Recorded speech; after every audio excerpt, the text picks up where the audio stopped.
திருவள்ளூர் மாவட்டம் கீழச்சேரியில் உள்ள அரசு உதவி பெறும் புனித அன்னாள் தொடக்க பள்ளியில் காலை உணவு திட்டத்தை தொடங்கி வைத்த முதலமைச்சர் மு.க.ஸ்டாலின் மாணவர்களுடன் உணவருந்தியும் சிறுமிகளுக்கு உணவை ஊட்டிவிட்டும் மகிழ்ந்தார். தொடர்ந்து விழா மேடையில் பேசிய முதலமைச்சர் எந்த ஊரிலும் உணவுகளின் தரம் குறையக்கூடாது என அனைத்து எம்பிக்கள், அமைச்சர்கள், எம்எல்ஏக்களிடம் அறிவுறுத்தினார்.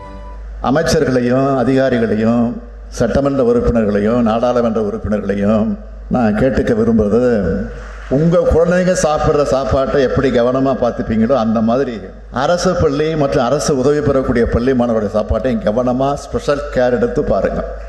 தூத்துக்குடி மாவட்டம் ஆரோக்கியபுரம் பகுதியில் உள்ள அரசு உதவி பெறும் விவிடி நினைவு ஆரம்ப பள்ளியில் காலை உணவு திட்டத்தை தொடங்கி வைத்த எம்பி கனிமொழி மாணவர்களுக்கு உணவு பரிமாறினார். தொடர்ந்து மாணவர்களுடன் அமர்ந்து எம்பி கனிமொழி, அமைச்சர் கீதா ஜீவன் உள்ளிட்டோர் உணவருந்தினர்.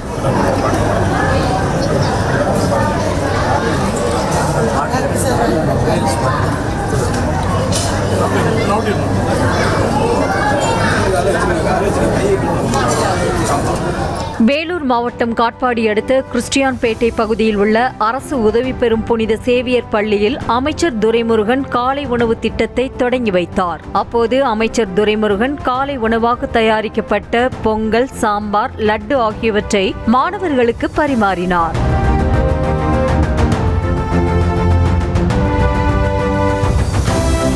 சென்னை வேங்கை வாசலில் அரசு உதவி பெறும் அட்வென்ட் கிறிஸ்தவ தொடக்கப் பள்ளியில் அமைச்சர் மா. சுப்பிரமணியன் காலை உணவு திட்டத்தை தொடங்கி வைத்து மாணவர்களுடன் அமர்ந்து உணவருந்தினார். தொடர்ந்து பேசிய அவர், இந்தியாவில் மட்டுமல்ல கனடா போன்ற வெளிநாடுகளில் காலை உணவு திட்டம் பின்பற்றப்படுவதாக தெரிவித்தார்.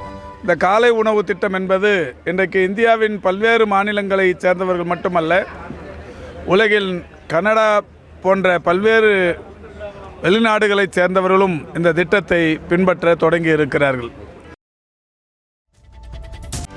செய்திகளை உடனுக்குடனும் துல்லியமாகவும் தெரிந்து கொள்ள சப்ஸ்கிரைப் பண்ணுங்க.